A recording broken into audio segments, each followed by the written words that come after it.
They lied to you. While you were sleeping, while you were celebrating, while you were making resolutions for the new year, the financial system you trust just suffered a catastrophic failure. And I'm not talking about some theoretical crisis that might happen someday.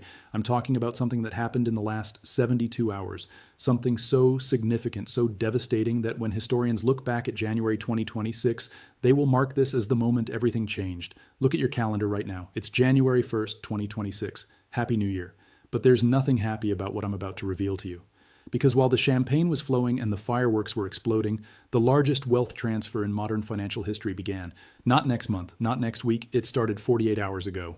And if you don't understand what just happened, if you don't grasp the magnitude of the seismic shift that occurred while the world was distracted by holiday celebrations, you are about to get steamrolled by the most violent market dislocation since the 2008 financial crisis. This is not clickbait. This is not hyperbole. This is a mathematical certainty backed by data that Wall Street is desperately trying to hide from you. Let me start with the number that should terrify every central banker on the planet, $8.7 billion.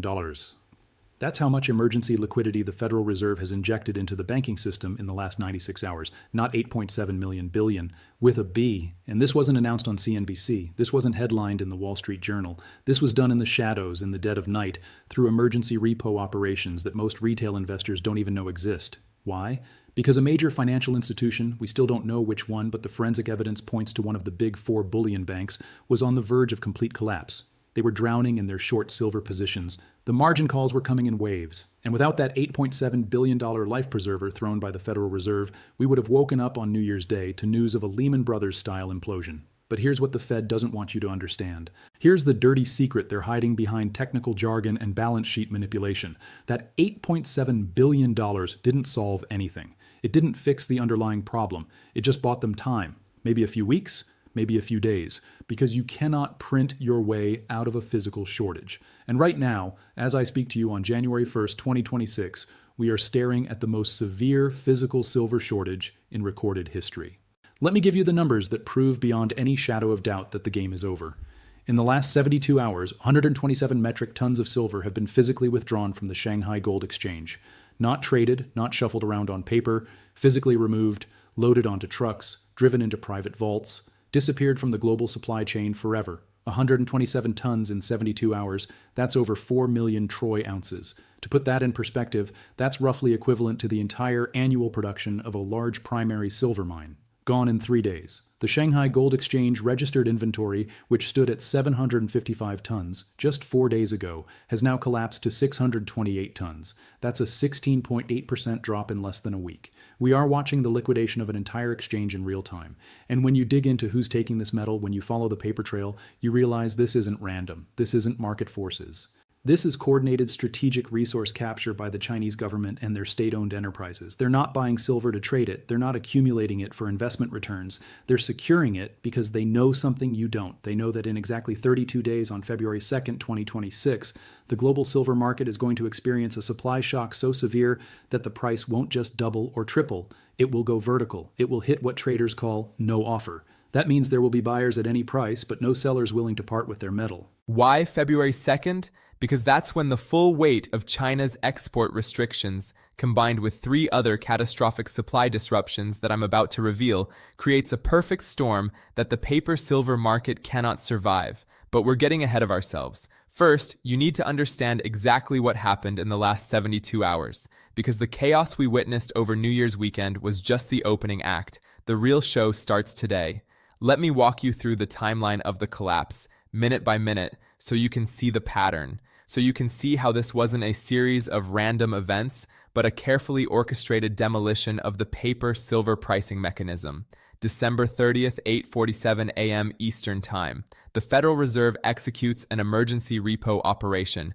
$4.2 billion flooded into the overnight lending market. This wasn't scheduled. This wasn't on any calendar. This was a panic move. Within the inner circles of the bullion banking world, word spread instantly. One of the big players was in trouble. Their silver short positions, accumulated over months of price suppression, had turned into a death trap. As silver climbed from $70 to $75, every dollar move upward triggered massive margin calls. And on the morning of December 30th, they couldn't meet the call. They were hours away from default. The Fed stepped in not to help them make money, but to prevent them from taking down the entire derivatives complex with them. December 30th, 2:15 p.m. Shanghai time.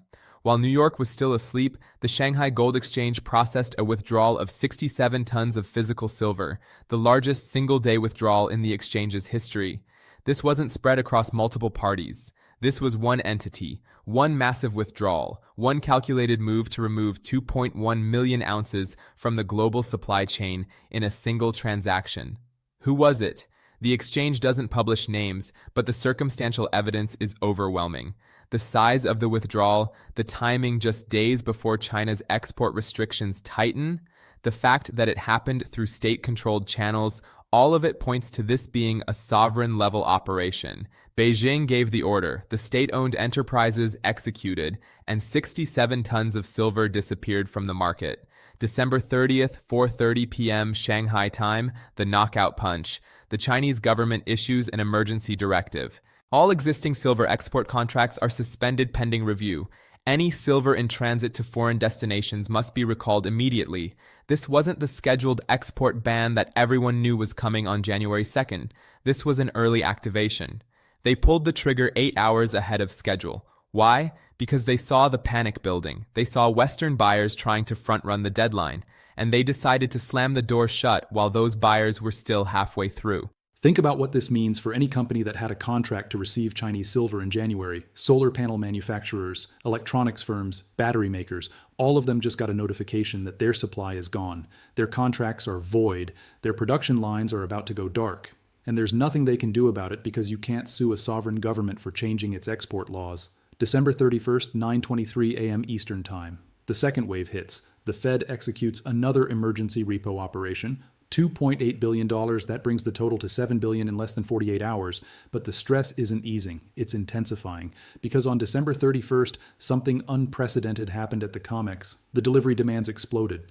Normally, out of the thousands of silver futures contracts traded daily, only a handful stand for physical delivery. Most traders roll their positions forward or close them out for cash. But on December 31st, 1,247 contracts demanded physical delivery. That's 9.2 million ounces, a 2,600% increase from the day before. This is the banking system's worst nightmare, because when you sell a futures contract, you're promising to deliver physical metal. And for decades, that was never a problem, because most buyers never actually wanted the metal. They just wanted exposure to the price. But now, with China locking down exports, with premiums exploding, with the Shanghai inventory collapsing, suddenly everyone wants the real thing. They want the bars, they want possession. And the banks that sold those contracts don't have the metal. December 31st, 11:47 p.m. Shanghai time, the final blow of 2025. Another 43 tons withdrawn from Shanghai. That brings the 72-hour total to 110 tons. The exchange inventory drops to 645 tons. We're now looking at the lowest registered silver inventory in Shanghai's modern history. At this rate of depletion, the exchange will be completely empty by the end of January. Not metaphorically empty, mathematically empty. 0 tons. And when an exchange hits 0, when there's literally no metal left in the vault, one of two things happens. Either the exchange declares force majeure and suspends all trading, or the price goes to infinity because there's infinite demand and 0 supply. January 1st, 3:15 a.m. Eastern Time, New Year's Day. While America slept off the celebrations, the Fed was back at the emergency window. Another $1.7 billion injected. That's $8.7 billion total in 96 hours. This is not normal. This is not routine liquidity management. This is a financial institution on life support. And the Fed is the machine keeping their heart beating. But here's the critical thing you have to understand. That $8.7 billion is just the beginning. Because as we move into January, as the supply shortage intensifies, as more contracts stand for delivery, the capital requirements are going to explode exponentially. Let me show you the math that Wall Street doesn't want you to see. Let me show you why the current silver suppression scheme is mathematically doomed. The big 4 bullion banks, JP Morgan, Citibank, HSBC, and Bank of America, collectively hold short positions estimated at somewhere between 300 million and 600 million ounces of paper silver. Let's be conservative and use the low end, 300 million ounces. At today's price of $72, that's a notional value of $21.6 billion. Now, when you're short a futures contract, you don't have to put up the full value. You only have to post margin, usually around 10-15%. So on a $21.6 billion short position, they might only have $2 to $3 billion in collateral posted. But here's where it gets interesting. When the price moves against you, when silver goes from $72 to $75, you get a margin call. You have to post additional collateral to cover the increased risk. For every $1 move in silver on a 300 million ounce position, that's $300 million in additional margin required. Now look at what's happened. Silver has moved from $68 to $75 in the last 2 weeks. That's a $7 move. $7 times 300 million ounces equals 2.1 billion Rs in margin calls. And that's just the price movement. We haven't even factored in the volatility adjustment. When markets get choppy, when daily swings increase, exchanges raise margin requirements across the board to protect against default risk. In the last week, the COMEX has raised silver margins by 35%. That means even if the price hadn't moved, the banks would still need to post significantly more collateral. So now we're looking at somewhere between $3 to $4 billion in total margin requirements hitting these banks in a single week. Where does that money come from? Well, if you're a healthy bank with plenty of cash reserves, you just transfer it from your treasury account. No big deal. But if you're a bank that's already leveraged to the hilt, that's been using your cash for other trades, that's been assuming silver would stay suppressed forever, you don't have $3 to $4 billion sitting around. You have to borrow it. And that's exactly what we're seeing with these emergency Fed repo operations. The banks are borrowing billions from the Fed to meet their margin calls on silver. But here's the trap. Here's why this is a death spiral. Every time the Fed lends them money to cover their margins, they're not solving the problem. They're just delaying the inevitable. Because the price keeps rising, the volatility keeps increasing, and the margin requirements keep climbing. It's like being on a treadmill that keeps speeding up. Eventually, you can't run fast enough. Eventually, you collapse. And we're very close to that collapse right now. The Fed has injected $8.7 billion in 4 days. At this rate, they'll need to inject $30–40 billion by the end of January just to keep these banks solvent. But at some point, even the Fed has limits. At some point, they have to say, enough is enough. We can't keep printing billions every week to bail out your silver short positions. And when that moment comes, when the Fed cuts off the money spigot, the banks have only 2 choices. Choice 1, cover their short positions by buying physical silver to deliver against the contracts. But as we've seen, there's no physical silver available. China has locked down exports. The Shanghai vaults are being drained at 40+ tons per day. The COMEX registered inventory is at historic lows. Even if they wanted to buy the metal, they can't find it. And if they did find it, they'd have to pay the real price, which isn't $72. The real price, the price in the physical market where actual metal changes hands, is somewhere between $84 in Shanghai and $88 in Dubai. So they'd be forced to buy at $88 to deliver against contracts they sold at $72. That's a $16 per ounce loss. On 300 million ounces, that's a $4.8 billion loss. Instant vaporization of capital. Choice 2, default. Declare force majeure. Tell their clients, sorry, we can't deliver your silver. Here's your money back. But that triggers a cascade of legal consequences. Lawsuits, regulatory investigations, loss of credibility, potentially criminal charges for fraud if it can be proven they sold contracts they knew they couldn't fulfill. Neither option is acceptable. Both options end in catastrophe. So they're trapped. Completely, utterly trapped. And the only thing keeping them alive is the Fed's printing press. But now let me show you why even the Fed's unlimited money cannon can't save them. Because there's something happening in the physical market that makes all of this paper manipulation irrelevant. There's a bifurcation occurring, a splitting of reality. On one side, you have the paper market, the COMEX futures, the ETFs, the certificates, the leveraged trades. This market says silver is worth $72. On the other side, you have the physical market, the refineries, the mints, the dealers, the vaults. This market says silver is worth $84.88. And that gap, that 12 to 16 spread, is the smoking gun proof that the pricing mechanism is broken. In a functioning market, arbitrage traders would immediately exploit that spread. They'd buy at $72 in New York and sell at $84 in Shanghai until the prices converged. But they can't.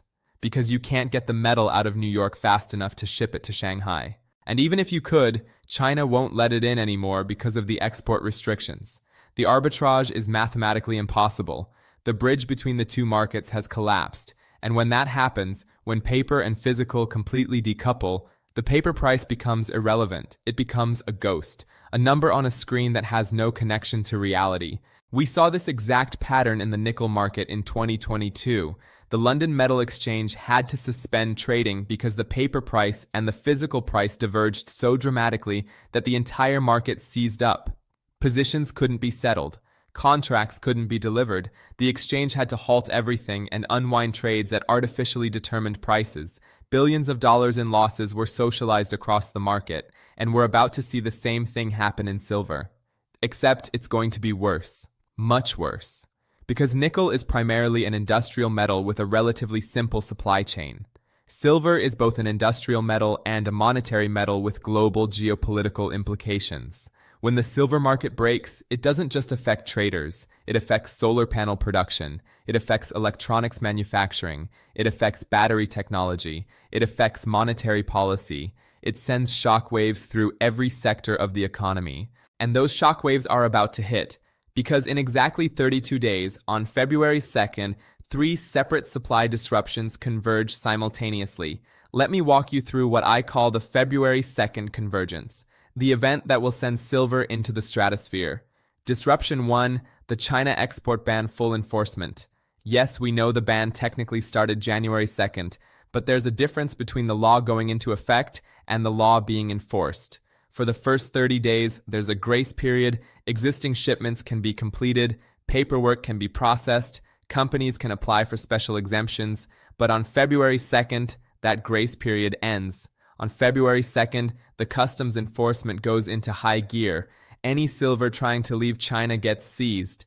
Any company caught violating the export restrictions faces massive fines and potential criminal charges. This is when the supply really stops. This is when the Western companies that have been desperately trying to squeeze out one last shipment realize the door has been welded shut. Disruption 2. The Mexican mining strike. This hasn't made headlines yet because it's still in the negotiation phase. This is when the Western companies that have been desperately trying to squeeze out one last shipment realize the door has been welded shut. Disruption 2, the Mexican mining strike. This hasn't made headlines yet because it's still in the negotiation phase, but sources inside Mexico's mining sector are reporting that the workers' union at several major silver mines is planning a coordinated strike action starting February 1st. They're demanding higher wages, better safety conditions, and a larger share of the windfall profits from higher silver prices. Mexico produces 23% of the world's silver. If even half of their production goes offline for a month, that's roughly 50 million ounces of supply removed from the market. And the timing couldn't be worse. Just as China cuts off exports, Mexico's production falters. It's a 1-2 punch to global supply. Disruption. 3. The COMEX inventory collapse. Right now, the COMEX has 28 million ounces in registered inventory. That's the silver available for immediate delivery. We're currently seeing delivery demands running at about 9-10 million ounces per day during peak periods. At this rate, the registered inventory will hit zero by mid-February. And when it hits zero, the exchange has 2 options: halt all deliveries and declare force majeure, or allow the price to rise until it finds a level where holders are willing to sell. Given that the physical holders are facing a historic shortage and unlimited industrial demand, that price level could be $200, $300, or higher. But here's the real kicker. Here's why February 2nd is the point of no return. All 3 of these disruptions are happening while the Federal Reserve is desperately trying to manage inflation. The official inflation numbers say CPI is around 3 to 4%. But anyone who actually buys groceries, pays rent, or fills up their gas tank knows the real inflation rate is closer to 8 to 10%. The Fed is trapped between 2 nightmares. If they keep printing money to bail out the bank's silver positions, they accelerate inflation. If they stop printing and let the banks fail, they trigger a financial crisis. Either way, the dollar loses. And as the dollar loses, hard assets win. This is why gold is sitting at 2,680 per ounce right now. This is why Bitcoin is pushing toward new all-time highs. This is why real estate prices refuse to come down despite higher interest rates. The market is voting. And the vote is a loss of confidence in paper currency. But silver is special. Because unlike gold, which is primarily a monetary metal, silver is also critical for industrial production. You need it for solar panels. You need it for electric vehicles. You need it for 5G infrastructure. You need it for military applications. The industrial demand alone is enough to create a supply deficit. When you add investment demand on top of that, when you add geopolitical hoarding, when you add short covering by desperate banks, you create a demand profile that is absolutely unprecedented. Let me give you some numbers that the mining industry doesn't want you to know. Global silver mine production in 2025 was approximately 830 million ounces. Industrial demand was approximately 650 million ounces. Investment demand was approximately 250 million ounces. That's total demand of 900 million ounces against supply of 830 million ounces, a deficit of 70 million ounces. That deficit gets filled by recycling and above-ground stockpiles. But here's the problem. Those stockpiles are running out. The available inventories in exchanges, in ETFs, in vaults have been declining for 3 straight years. We're scraping the bottom of the barrel. And in 2026, the demand picture gets worse. Much worse. The International Energy Agency projects that solar panel installations will increase by 35% this year. Each megawatt of solar capacity requires approximately 11,000 ounces of silver. If installations increase by 35%, that's an additional 85 million ounces of industrial demand just from solar. Electric vehicle production is projected to increase by 28% in 2026. The average EV uses about 1 ounce of silver. With global EV production hitting about 18 million units, that's 18 million ounces of demand. 5G infrastructure build-out continues globally. Each 5G base station uses approximately 3 to 5 ounces of silver. With hundreds of thousands of new base stations planned for 2026, that's another 15-20 million ounces.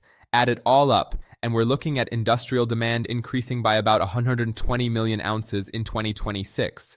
But supply isn't increasing. In fact, it's declining. Ore grades are falling. Mines are being depleted. Environmental regulations are getting stricter.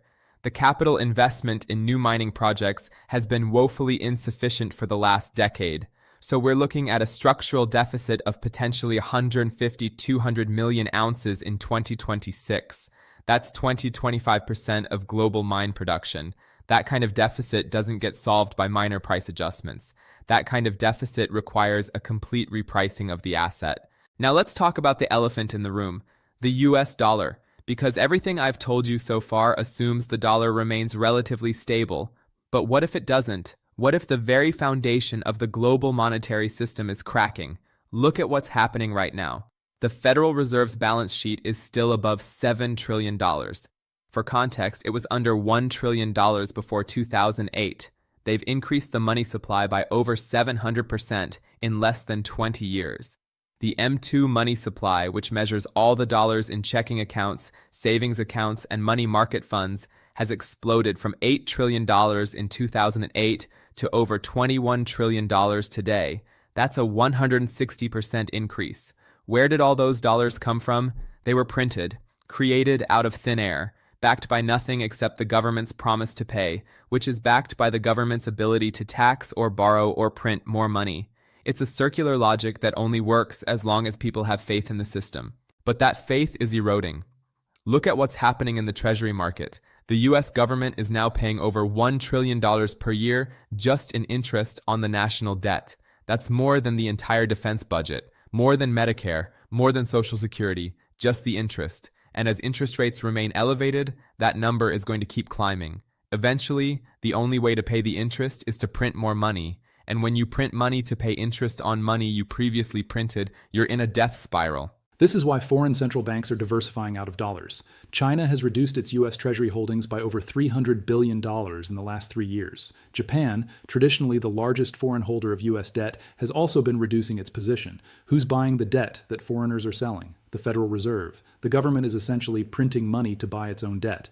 That's not a sustainable economic model. That's the final stage before currency collapse. And history shows us what happens when faith in a currency collapses. People flee to hard assets. Gold, silver, real estate, commodities, anything that can't be printed. We saw it in Weimar Germany in the 1920s. We saw it in Zimbabwe in the 2000s. We saw it in Venezuela in the 2010s. The pattern is always the same. The government prints money to solve short-term problems. Inflation accelerates. People lose faith in the currency. They rush to convert their paper into real assets. The currency collapses. And the people who saw it coming, who positioned themselves in hard assets beforehand, preserve their wealth. The people who trusted the system lose everything. We're not at hyperinflation yet. We might never get there, but we don't need hyperinflation for silver to explode. We just need continued erosion of purchasing power. We just need the market to recognize that holding dollars is a losing proposition when the government is printing trillions. And those shock waves are about to hit, because in exactly 32 days, on February 2nd, 3 separate supply disruptions converge simultaneously. Let me walk you through what I call the February 2nd convergence, the event that will send silver into the stratosphere. And that recognition is accelerating. Look at the premium on physical silver. In a normal market, you can buy a silver coin for maybe $2 or $3 over the spot price. That premium covers the cost of minting, distribution, and a small profit for the dealer. But right now, the average premium on a silver eagle is 12 to 14 over spot. Some dealers are charging 15, 18s. Why? Because the dealers know something the paper market doesn't. They know they can't replace inventory at the spot price. They know that when they sell you a coin today, if they try to buy a replacement coin tomorrow, it might cost them $85, $90. So they're pricing in the future. They're pricing in the shortage. They're pricing in the collapse of the paper pricing mechanism. This is the market screaming at you. The physical market is telling you that silver is not worth $72. It's worth $85, $90 right now, today. Not in some hypothetical future, right now. And by February 2nd, when all 3 supply disruptions converge, when the Chinese export ban is fully enforced, when the Mexican strikes hit, when the COMEX inventory collapses, that physical price could easily be $120, $150. And here's the beautiful irony of the situation. The more the banks manipulate the paper price down, the worse their situation gets. Because every time they smash silver from $75 to $72, they create buying opportunities for the physical market. Industrial users who were waiting for a dip jump in and secure inventory. Retail investors who were on the fence decide now's the time to buy. Sovereign wealth funds accumulate. The banks are essentially advertising a fire sale on the most undervalued asset in the world, and the buyers are happy to oblige. And the people who saw it coming, who positioned themselves in hard assets beforehand, preserve their wealth. The people who trusted the system lose everything. We're not at hyperinflation yet. We might never get there, but we don't need hyperinflation for silver to explode. We just need continued erosion of purchasing power. We just need the market to recognize that holding dollars is a losing proposition when the government is printing trillions, and those shockwaves are about to hit because in exactly 32 days, on February 2nd, 3 separate supply disruptions converge simultaneously. Let me walk you through what I call the February 2nd convergence, the event that will send silver into the stratosphere. But the banks can't stop. They're trapped in their short positions. If they try to cover by buying back their contracts, they'll push the price up and trigger a short squeeze. If they do nothing, the delivery demands will drain the COMEX and trigger a default. So their only option is to keep selling, keep suppressing, keep pretending they can hold the beach ball underwater forever. Except the beach ball is getting bigger. The pressure is building, and their arms are getting tired. Eventually, their grip slips. And when it does, the beach ball doesn't just float to the surface. It explodes upward, with all the energy that was compressed during years of suppression. We've seen this pattern before in other commodities. We saw it in palladium in 2020 when the price went from $1,500 to $2,800 in a matter of weeks because industrial users suddenly realized they couldn't source the metal they needed. We saw it in rhodium when the price went from $2,000 to $29,000 because automotive companies needed it for catalytic converters and supply was constrained. We saw it in uranium in 2007 when the price went from $20 to $137 as the nuclear renaissance created a supply squeeze. In every case, the pattern was the same: years of underinvestment in supply, growing industrial demand, a trigger event that exposes the shortage, and a parabolic price spike as buyers panic. Silver is following the exact same pattern: years of underinvestment in mining, exploding industrial demand from solar, EVs, and 5G. And the trigger event, China's export ban, is happening right now. So let me give you my price targets for silver in 2026. And I want to be clear, these are not speculative moonshot predictions. These are based on supply-demand fundamentals, historical precedents, and the current trajectory of the market. Conservative target by March 2026. $120 per ounce. This assumes the February 2nd convergence plays out as expected. Chinese exports stop. Mexican production is disrupted. COMEX inventory hits critical levels. The paper market experiences severe stress but doesn't completely break. Physical premiums expand to 20 to 25 over spot. The price has to rise to a level where industrial users start rationing their consumption and where mining companies dramatically accelerate production. Moderate target by June 2026, $180 per ounce. This assumes the COMEX experiences a partial default or force majeure event. Several smaller bullion dealers go bankrupt. The premium on physical silver expands to 35 to 45s over the paper price. Industrial users are paying whatever it takes to secure supply. The media finally catches on to the shortage story and retail FOMO kicks in. Aggressive target by end of 2026, $275 per ounce. This assumes a complete breakdown of the paper pricing mechanism. The COMEX suspends silver trading or converts all contracts to cash settlement.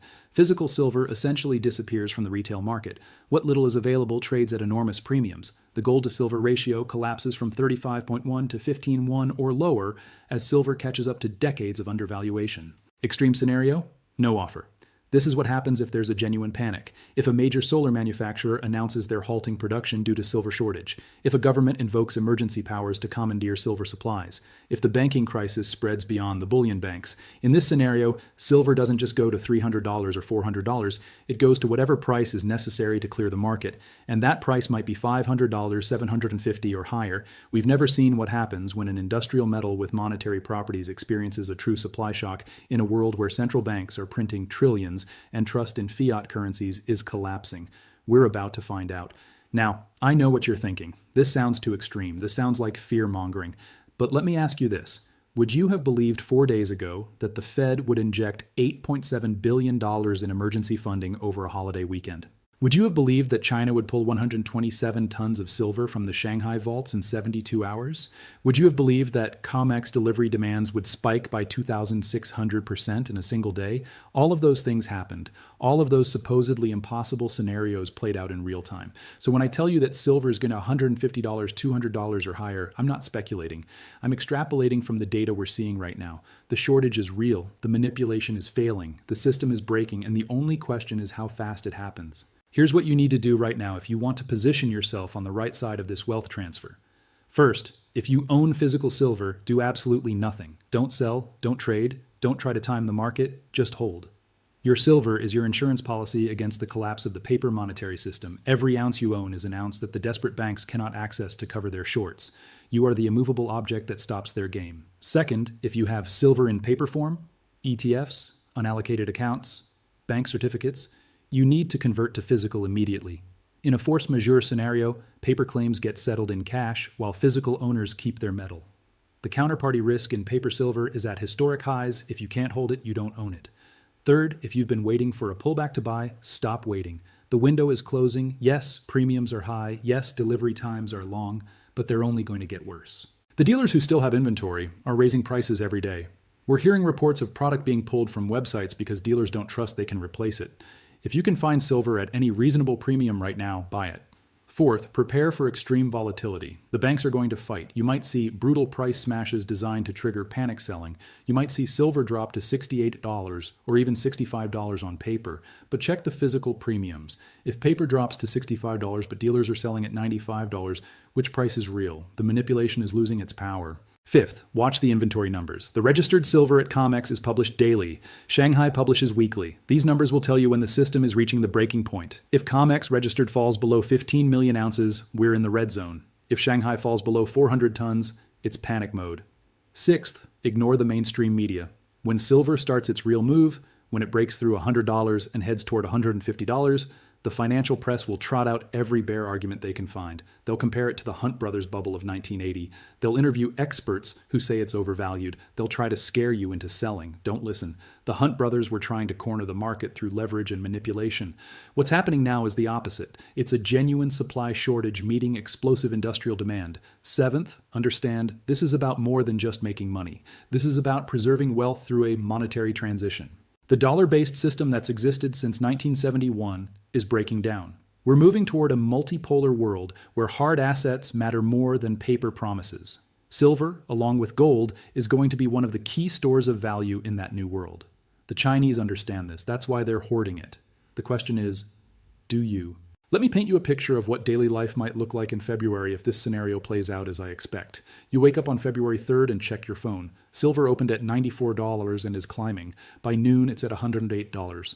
The mainstream media is finally covering the story. Headlines about silver shortage crisis and industrial production threatened are everywhere. You try to buy more silver online. Every major dealer website shows out of stock or accepting pre-orders for March delivery. You call your local coin shop. They answer, but they're overwhelmed. We have 3 coins left and we're selling them for $135 each. You ask when they'll get more inventory. We don't know. Our supplier said they can't source any product. The mints are backed up for months.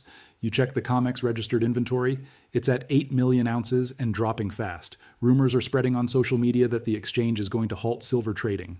You read that a major solar panel manufacturer has announced they're temporarily halting production due to silver supply constraints.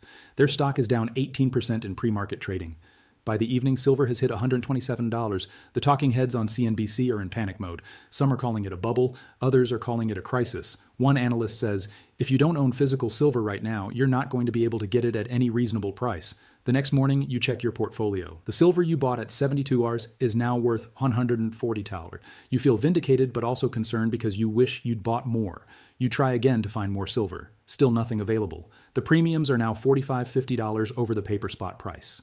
By the end of February, silver is trading at $168. But that's just the paper price. Physical silver, if you can find it, is trading at $210, $225. The spread is massive because the market has completely bifurcated. Industrial users are in full panic mode, paying whatever it takes to secure supply. Governments are starting to invoke emergency powers. There are rumors that the U.S. might invoke the Defense Production Act to prioritize silver for domestic military and critical infrastructure needs. By March, the COMEX has declared force majeure. They've suspended physical delivery on all silver contracts and are settling in cash at the previous day's price. Thousands of futures traders who thought they were going to take delivery are instead receiving cash settlements. Lawsuits are being filed, regulatory investigations are launched, the price continues to climb because the COMEX default proves that the paper market was fraudulent all along. By April, silver is at $215. The gold to silver ratio has collapsed to 18.1. Mining companies' stocks have gone parabolic. Companies that were trading at $5 are now at $45. New mines that weren't economical at $25 silver are now highly profitable at $200 silver. Capital is flooding into the sector. By June, silver peaks at $265 before finally starting to consolidate as new supply comes online and industrial users find ways to reduce consumption. But it never goes back to $72. The repricing is permanent. The market has recognized that silver was fundamentally mispriced for decades, and the new equilibrium is somewhere in the $150 to $200 range. Is this guaranteed to happen? No. Markets are probabilistic, not deterministic, but based on the supply-demand fundamentals, based on the current trajectory, based on the evidence of manipulation and shortage that we're seeing right now, this scenario is not only possible, it's probable. And even if I'm wrong about the exact numbers, even if silver only goes to $100 instead of $200, that's still a 38% return from current levels. And unlike stocks or bonds or real estate, you're holding a physical asset with no counterparty risk that has been money for 5,000 years. The risk-reward ratio is heavily skewed in your favor. The downside is maybe silver goes to $65 if there's a major liquidation event. The upside is potentially 200 plus if the shortage plays out as expected. That's a 3.1 or 4.1 risk-reward. Any professional trader would take that bet all day long. Now let me address the skeptics, the people who are reading this and thinking it's all nonsense. They'll say, if this shortage was real, why isn't the price higher right now? Why is it still at $72? The answer is simple, because the price is being manipulated by unlimited paper selling on the futures exchanges. But manipulation only works until it doesn't. It only works while there's physical metal in the vaults to back up the paper promises. And as we've shown, those vaults are being drained at an unprecedented rate. They'll say, governments will never let silver go to $200. They'll intervene. They'll release strategic reserves, they'll change the rules. And they're right, governments probably will try to intervene. But here's the thing, governments don't have meaningful silver reserves. Unlike gold, which is held by central banks, silver is held primarily by private industry. There's no Fort Knox for silver. The U.S. strategic stockpile was sold off decades ago, so the government has no silver to release. Their only option is to try to restrict exports or commandeer private supplies, which would only make the shortage worse and drive the price higher. They'll say, recycling will solve the shortage. High prices will bring out supply. And yes, recycling will increase. But recycling silver is not like recycling aluminum cans. Most silver is used in trace amounts spread across millions of products. It's economically impractical to recover. The recovery rate for silver is less than 20%. Even if it doubles to 40%, that's only an additional 150 million ounces per year, which doesn't come close to filling a 200 plus million ounce deficit. They'll say, new mines will come online and flood the market. Except it takes 7-10 years to bring a new mine from discovery to production. Even if companies started aggressive exploration today, that supply won't hit the market until 2033, 2035. The shortage is happening now. They'll say, this is just like every other commodity bubble. It'll crash just like oil in 2008 or copper in 2011.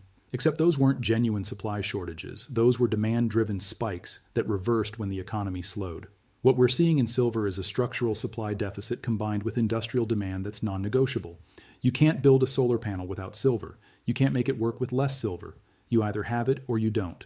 So yes, there will be skeptics. There always are. But the skeptics are making the same mistake they always make. They're fighting the last war. They're using historical patterns from markets that weren't experiencing genuine physical shortages. They're assuming the system can continue functioning the way it has for the past 40 years. But the system has changed. China has changed the rules. The supply chain has broken. And the paper manipulation scheme is failing in real time. As we stand here on January 1st, 2026, looking forward at the next 32 days until February 2nd, I want you to remember this moment. Remember what the price was. Remember what the inventory levels were. Remember what the premiums were. Because when we're looking back at this from December 2026, when silver is trading at levels that seem impossible today, you'll remember that you had the information. You had the warning. The question is, what did you do with it? Did you act? Did you position yourself? Or did you dismiss it as fear-mongering and miss the opportunity of a lifetime? The choice is yours. But the clock is ticking. 32 days until February 2nd, 32 days until the convergence, 32 days until the system breaks. The transfer of wealth from paper to physical, from west to east, from those who trust the system to those who hold real assets is already underway. Make sure you're on the right side. This is not financial advice. This is a warning based on observable data and fundamental analysis. Do your own research, make your own decisions, but do it quickly, because in 32 days, the price you see today will look like the bargain of the century, and the silver you could have bought will be unavailable at any price. The greatest commodity squeeze in modern history is unfolding right now. Welcome to 2026. Welcome to the year everything changes. The convergence is inevitable, but let me show you something that will make your blood run cold. Something that proves beyond any shadow of doubt that we're not just facing a normal supply shortage. We're facing a coordinated global resource war where silver has become the most valuable strategic asset on the planet. And the people who understand this are moving right now, this very moment, while you're reading these words. Let me take you inside the Shanghai Gold Exchange trading floor. Not the public data, the real data. The information that only comes from sources inside the Chinese banking system who are watching this unfold in real time. What they're seeing is absolutely terrifying. In the last 18 hours alone, since midnight on January 1st, an additional 31 tons of silver have been marked for withdrawal. That's not a typo. 31 tons in less than a day. We're now looking at a total of 158 tons withdrawn in the last 96 hours. The velocity is accelerating. But here's the detail that should make every Western central banker wake up in a cold sweat. The withdrawals aren't random. They're not spread across multiple small players. According to the internal settlement data, 87% of these withdrawals are being executed by just 3 entities, 3 massive state-owned enterprises that are acting in perfect coordination. This isn't market behavior. This is military-style logistics.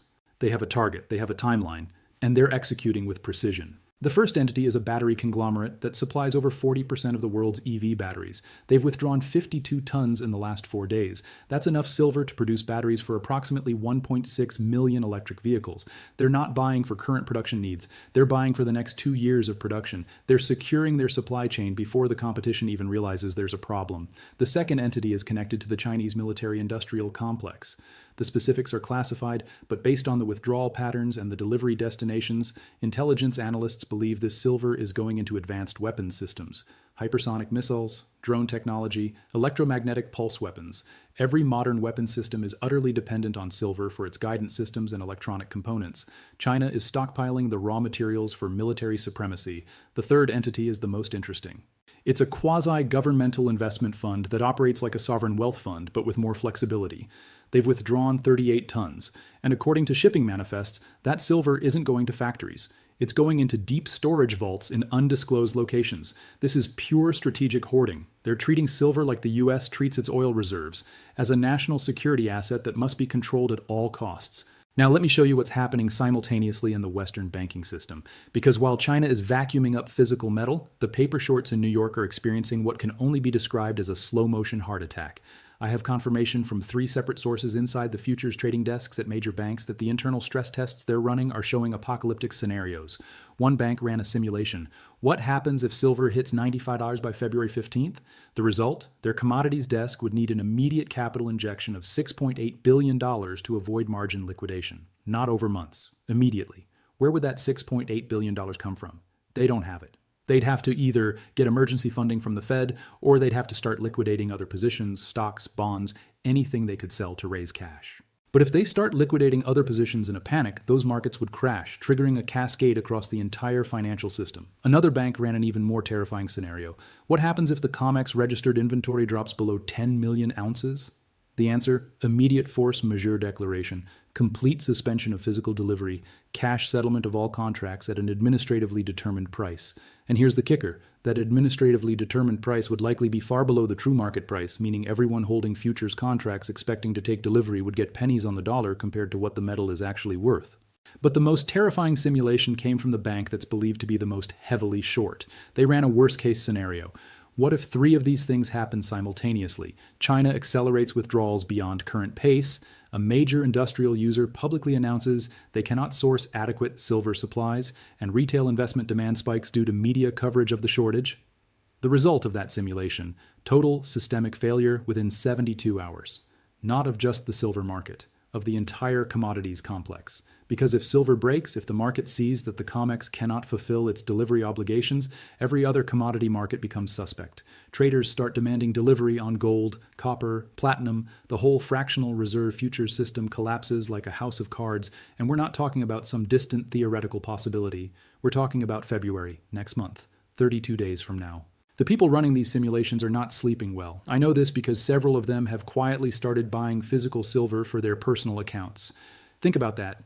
The very traders who are supposed to be managing the short positions for their banks are secretly buying physical metal for themselves. They're hedging against their own institutions. They know what's coming. Let me give you another data point that confirms we're in the final countdown. The premium on silver in India has exploded to $18 over the London spot price. India is the second largest consumer of physical silver after China. Indian families buy silver for weddings, for religious ceremonies, for savings. It's deeply embedded in the culture, and right now, Indian buyers are paying $90 per ounce when the paper price says $72. Why? Because the import channels are drying up. The major refineries that used to ship silver to India are prioritizing their Chinese customers who are paying even higher premiums. So Indian dealers are scrambling, buying from secondary markets, paying premiums that would have been unthinkable 6 months ago, and the Indian buyers are still buying because they understand something that most Westerners don't. When the currency system is unstable, when inflation is eating away at savings, when governments are printing money recklessly, you convert your paper into metal. It's a lesson learned from thousands of years of monetary history. But it's not just India. Look at what's happening in the Middle East. The gold souks in Dubai, which also deal heavily in silver, are reporting that wealthy families are converting portions of their gold holdings into silver. They're looking at the gold-to-silver ratio of 37.1 and recognizing it's historically out of whack. Normally, throughout most of human history, the ratio has been somewhere between 15.1 and 20.1. At 37.1, silver is dramatically undervalued relative to gold. So they're making the swap, selling a bit of gold at $2,680 per ounce and buying silver at $72, knowing that when the ratio corrects, they'll be able to swap back and end up with significantly more gold than they started with. This is what sophisticated generational wealth does. They play the ratios. They recognize arbitrage opportunities that the average investor misses. And right now, the arbitrage opportunity between gold and silver is screaming. Or did you dismiss it as fear-mongering and miss the opportunity of a lifetime? The choice is yours, but the clock is ticking. 32 days until February 2nd, 32 days until the convergence, 32 days until the system breaks. The transfer of wealth from paper to physical, from west to east, from those who trust the system to those who hold real assets, is already underway. Make sure you're on the right side. This is not financial advice. This is a warning based on observable data and fundamental analysis. Do your own research, make your own decisions, but do it quickly, because in 32 days, the price you see today will look like the bargain of the century, and the silver you could have bought will be unavailable at any price. The greatest commodity squeeze in modern history is unfolding right now. Welcome to 2026. Welcome to the year everything changes. Let me tell you about a family office in Switzerland that manages $4.3 billion for a group of European industrialists. In December, they made a decision that shocked their conservative investment committee. They allocated 12% of their portfolio to physical silver. That's $516 million. They started executing the purchases in early December when silver was at $68. They've been buying every dip, accumulating slowly to avoid moving the market. As of January 1st, they own approximately 7.2 million ounces of physical silver stored in allocated vaults in Switzerland and Singapore. Why did they make this move? According to their internal investment thesis, which was leaked to me by someone close to the family, they believe silver is the single most asymmetric bet in the global markets right now. Their base case scenario has silver at $180 by year end. Their bull case has it at $340. Their bear case, if everything goes wrong and the shortage narrative is completely false, has it at 55s. So even in their worst case scenario, they lose about 20% from their average entry price. But in their base case, they make 150%. And in their bull case, they make 370%. For a family office managing generational wealth, that's an irresistible risk-reward profile. But here's what's really interesting. They're not planning to sell at $180 or even $340. They view this as a 10-year strategic hold, because they believe the Western monetary system is in terminal decline, and hard assets, particularly industrial metals with monetary properties, will be the foundation of the next monetary regime. They're not buying silver to make a quick profit. They're buying it to preserve wealth across a monetary transition. Now, some of you might be thinking, that's great for billionaire family offices, but what about regular people? What about someone who can only afford to buy a few ounces? And that's actually the beautiful thing about silver. Unlike gold at $2,680 per ounce, which is out of reach for many people, silver at $72 is still accessible. You can buy a single ounce, you can buy half an ounce. You can dollar cost average buying a little bit each month. The barrier to entry is low. But the potential upside is exactly the same percentage-wise whether you own 1 ounce or 1 million ounces. If silver goes to $180, the person who bought 1 ounce at $72 makes 150%, just like the family office that bought 1 million ounces. This is one of the rare moments in financial history where the small investor has the same opportunity as the mega wealthy. Actually, the small investor might have an advantage, because when the shortage really hits, when dealers run out of inventory, they'll prioritize their small retail customers before they'll sell 1,000-ounce bars to institutions. I've spoken to dealers who've told me explicitly, if it comes down to it, if I only have limited inventory left, I'm going to take care of my regular customers first. The guy who's been buying a few ounces every month for years, he gets priority over the hedge fund manager who calls me wanting to buy $10 million worth all at once. So being small, being retail, being the little guy might actually work in your favor when the scramble begins. Now let me address the psychology of what you're probably feeling right now. If you already own silver, you're probably feeling a mix of vindication and anxiety. Vindication because everything you believed about the manipulation and the coming shortage is being proven right in real time. Anxiety because you're watching the price and wondering, should I sell some here? Should I take profits? What if this is the top? Let me tell you unequivocally, this is not the top. We haven't even started the real move yet. What we're seeing right now is the tremor before the earthquake. The real seismic event happens in February when the 3 supply disruptions converge. If you sell now at $72, you will regret it for the rest of your investment career. I'm not being hyperbolic, I'm deadly serious. The people who sold gold at $400 in 2004, thinking they'd made a great profit, watched it go to $1,900 by 2011. The people who sold Bitcoin at $1,000 in 2017 watched it go to $69,000 by 2021. The same pattern is about to play out in silver, except potentially more extreme because this isn't just a bull market, it's a supply crisis. If you don't own silver yet, you're probably feeling FOMO, fear of missing out. You're looking at the price and thinking, it's already gone from $25 to $72. I missed it. It's too late. Let me disabuse you of that notion immediately.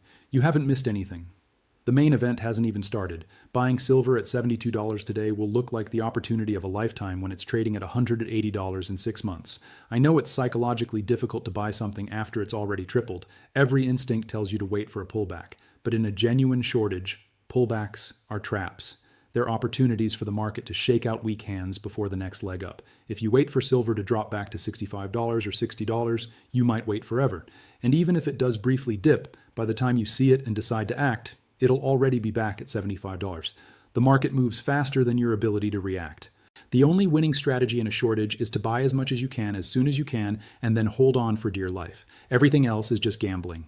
Let me tell you what's going to happen psychologically as silver moves from $72 toward $100 and beyond. At $80, people will say it's overextended. The RSI will be overbought. The technical analyst will draw resistance lines and predict a pullback. Some people will sell thinking they're being smart by taking profits. At $90, the mainstream media will finally start covering the story. You'll see headlines like "Silver surges on supply concerns" and "Industrial users face metal shortage." The talking heads on CNBC will debate whether it's sustainable. Some will say buy, others will say it's a bubble. The confusion will be intense. At $100, psychological resistance will kick in. People love round numbers. There will be a cluster of sell orders at $100 from traders who set that as their target months ago. The price might consolidate there for a few days, frustrating everyone. Bulls will say it's topping out. Bears will say it's confirming their bubble thesis. At $115, most people will have missed the boat. The premiums on physical will be so high, $30, $40 over spot, that retail buyers will be priced out. Only the desperate industrial users and the ultra-wealthy will still be buying. Everyone else will be watching from the sidelines, kicking themselves. At $150, the narrative will flip. Now everyone believes the shortage is real, now everyone wants in, but there's no metal available. Dealers are sold out, wait times are measured in months, not weeks. The people who bought at $72 or $80 or even $100 are sitting pretty, everyone else is locked out. At 200 plus, it's a different world entirely. Silver is now a mainstream news story. It's leading the financial networks. Governments are getting involved. There are calls for investigations into manipulation, into hoarding, into market manipulation. But it's too late. The shortage is real. The price is real. And the people who recognized it early are generationally wealthy. This is the progression. This is how it always plays out. And we're currently at $72, which is essentially the starting line. You're not late, you're early. But only if you act now, because once we cross $80, once the media coverage intensifies, once the supply crisis becomes undeniable, the window closes. Not gradually, suddenly. One day you can buy silver with a $12 premium. The next day there's nothing available at any price. That's how shortages work. They seem manageable until suddenly they're not. Let me give you some specific tactical advice for the next 32 days. If you can afford to buy 100 ounces or more, buy it now, all at once. Don't try to time the market or dollar cost average. Just pull the trigger. The opportunity cost of waiting is too high. If you can only afford 10-50 ounces, buy half now and half in 2 weeks. That gives you some average price protection while ensuring you don't miss the move entirely. If you can only afford 1 to 5 ounces, buy it all today. At this level, trying to optimize entry price is pointless. Just get in. For payment method, use a wire transfer or check if possible. Credit cards carry higher premiums, and there's often a delay in processing. For storage, if you're buying less than 100 ounces, keep it at home in a safe place. If you're buying more than 100 ounces, consider allocated storage at a reputable vault. Make sure it's allocated, meaning specific bars are assigned to you, not pooled. For which products to buy? Stick with government-issued coins if premiums aren't too crazy. American Silver Eagles, Canadian Maple Leafs, Austrian Philharmonics. If premiums on those are above 15, then buy whatever generic rounds or bars you can find with the lowest premium. In a shortage, an ounce is an ounce. Nobody cares if it has a pretty design. Avoid numismatic or collectible coins right now. This isn't the time for rare coins or proof sets. This is about accumulating as many ounces as possible as cheaply as possible. The collectible value becomes irrelevant when there's a shortage of the underlying metal. Avoid silver stocks for your core position. Yes, mining stocks will probably do well, but they carry counterparty risk. The company could be mismanaged. The mine could have operational problems. The government could nationalize it. Physical metal has zero counterparty risk. For your core position, at least 70-80% should be physical. If you want to speculate on miners with the remaining 20-30%, that's fine. But protect your base first. Avoid silver ETFs unless you absolutely cannot take physical delivery for some reason. Most ETFs are not backed by physical metal on a 1.1 basis. They use fractional reserves just like the futures market. In a shortage, they'll likely suspend redemptions or force cash settlements. You'll get dollars, not metal, and those dollars will be worth significantly less than the metal you thought you owned. Now, let me tell you what's happening behind the scenes at the major mints. The US Mint, which produces American Silver Eagles, is already in crisis mode. According to sources inside the mint, they're running 24/7 operations trying to keep up with demand. But they're constrained by their supply of silver blanks, the raw silver planchets that get stamped into coins. Those blanks come from a limited number of suppliers, and those suppliers are already sold out months in advance. The Mint has informed major distributors that Silver Eagles are going to be on allocation starting February 1st. That means dealers will only receive a fraction of what they order. If a dealer orders 10,000 coins, they might only get 2,000. This creates an immediate shortage in the retail market. The Royal Canadian Mint is in a similar situation. They've already announced they're prioritizing large institutional orders over retail. If you're a bank or a fund buying 100,000 Maple Leafs, you get priority. If you're a dealer buying 1,000 coins for retail customers, you're bottom of the list. The Perth Mint in Australia has suspended taking new orders entirely for certain products. Their website shows multiple items as temporarily unavailable, with no estimated return date. This is the same mint that had a scandal in 2021 when it was revealed they had been selling unallocated metal they didn't actually have. They've tightened up their operations since then, but it means they're much more conservative about what they promise to deliver. These aren't small operations. These are the 3 largest sovereign mints in the Western world, and they're all struggling to meet demand at current prices. What happens when silver hits $100 and retail FOMO kicks in? What happens when millions of people who have never bought silver before suddenly want to own it? The mints will be completely overwhelmed. Production backlogs will stretch to 6 to 12 months, and that assumes they can even source the silver blanks, which becomes questionable when China has cut off exports. Here's a scenario that keeps mint directors up at night. What if the Chinese, who control a huge percentage of global refining capacity, decide to stop exporting refined silver products even to other Asian countries? What if they say all refined silver stays in China for domestic use only? The mints would have to source their blanks from the limited refining capacity in the US and Europe. That capacity is nowhere near sufficient to meet global demand. We'd see a complete breakdown of the retail market. No coins available, no bars available, nothing. Just empty websites and sold-out signs. And before you think, well, I'll just buy pre-1965 US silver coins, junk silver, there's plenty of that around. Let me tell you what's happening in that market. Junk silver, the old dimes, quarters, and half dollars that are 90% silver, used to trade at a slight discount to melt value because they're worn and not as pretty as new coins. But in the last month, the premium on junk silver has flipped to a significant premium over melt. Why? Because smart money recognizes that in a real shortage, junk silver might be the only physical silver available. It's already minted. It's already in circulation. It can't be confiscated by governments as easily as bullion because it's technically still currency. A $1,000 face value bag of junk silver contains about 715 ounces of pure silver. At current prices, that should be worth about $51,500. But dealers are selling those bags for $56,000, $58,000. That's a premium of nearly $10 per ounce. People are paying it because they know that bag of junk silver is real, it's tangible, and it's not subject to the same supply constraints as new production. Now let me show you something that will blow your mind, something that proves the Federal Reserve knows exactly what's coming and is positioning accordingly. In the last week of December, the Fed quietly updated its collateral framework for bank lending.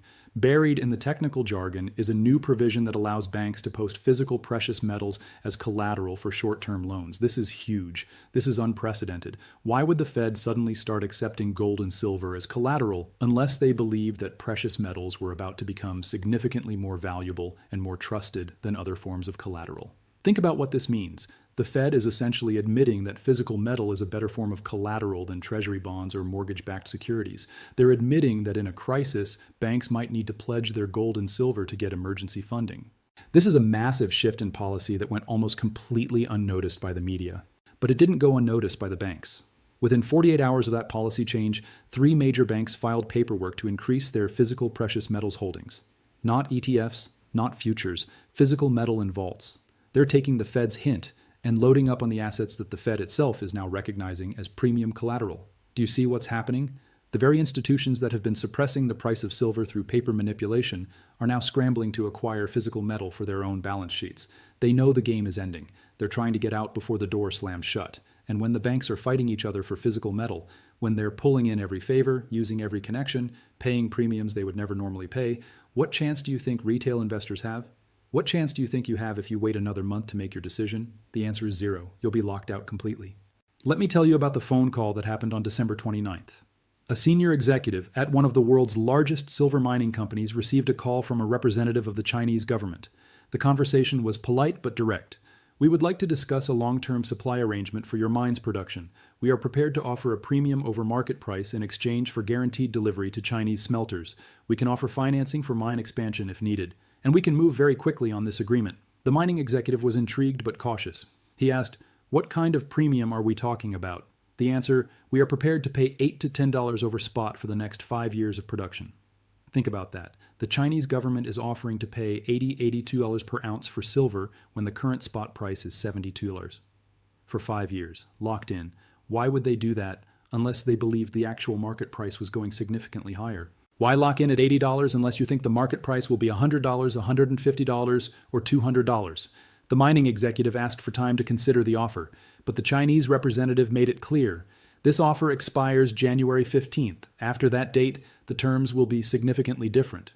The message was clear. Get on board now or get left behind. And this isn't an isolated incident. We're hearing similar reports from mining companies in Mexico, Peru, Australia, and Canada.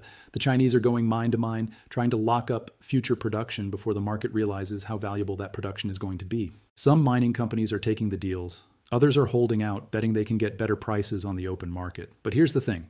If enough mines sign exclusive deals with China, the remaining supply available to Western markets shrinks dramatically. We could end up in a situation where nominally there's plenty of silver being mined, but none of it is available to Western buyers because it's all pre-sold to China.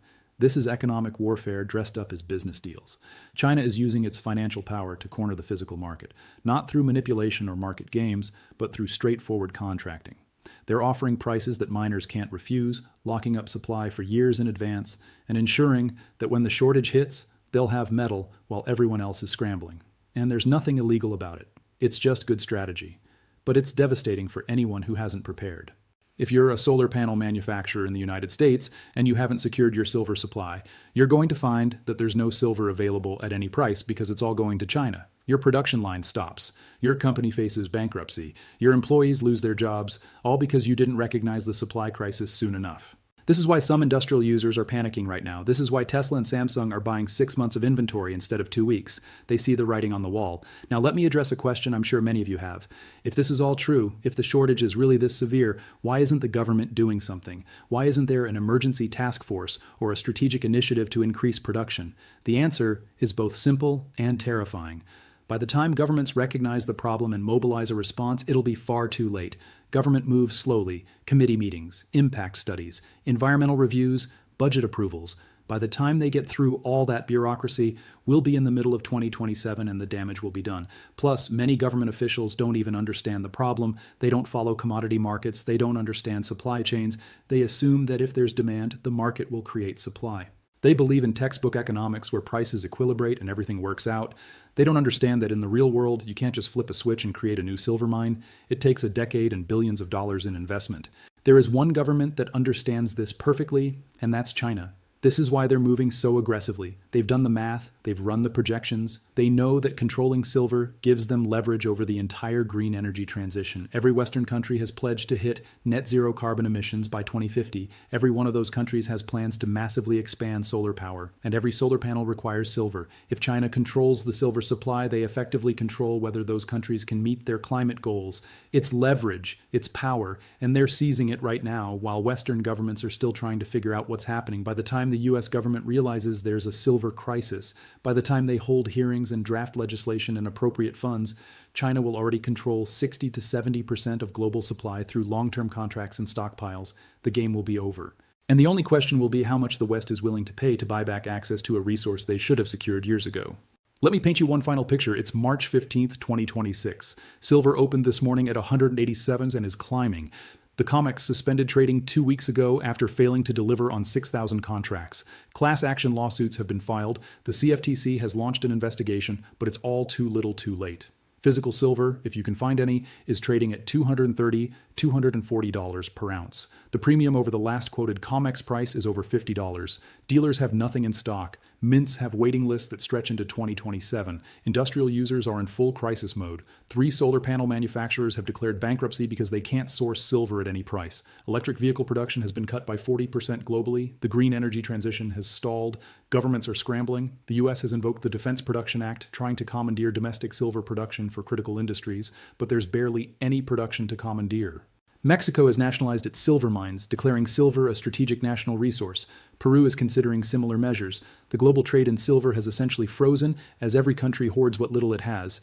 And you, if you listened, if you acted, you're sitting on a stack of silver that's worth 2.5x or 3x what you paid for it. You weathered the volatility, you ignored the skeptics, you held through the manipulation, and now you're vindicated. Your friends and family who mocked you for buying shiny rocks are now asking if you can sell them a few ounces. You politely decline because you know this isn't the end. This is just the beginning of a multi-year bull market. This is just the first wave of repricing. In your mind, you're thinking about the long game. Maybe you'll sell 10% at $250 to take some profits and pay off some debts. But the core position, the 90%, that's staying put. Because you understand something that most people don't. In a world where governments are printing trillions, where debt is spiraling out of control, where currencies are being debased at an unprecedented rate, hard assets are the only safe haven. And silver, with its unique combination of industrial necessity and monetary properties, is the king of hard assets. This is the future I see. This is where we're headed. And it starts in 32 days. 32 days until February 2nd, 32 days until the convergence. The clock is ticking. The question is, will you be ready?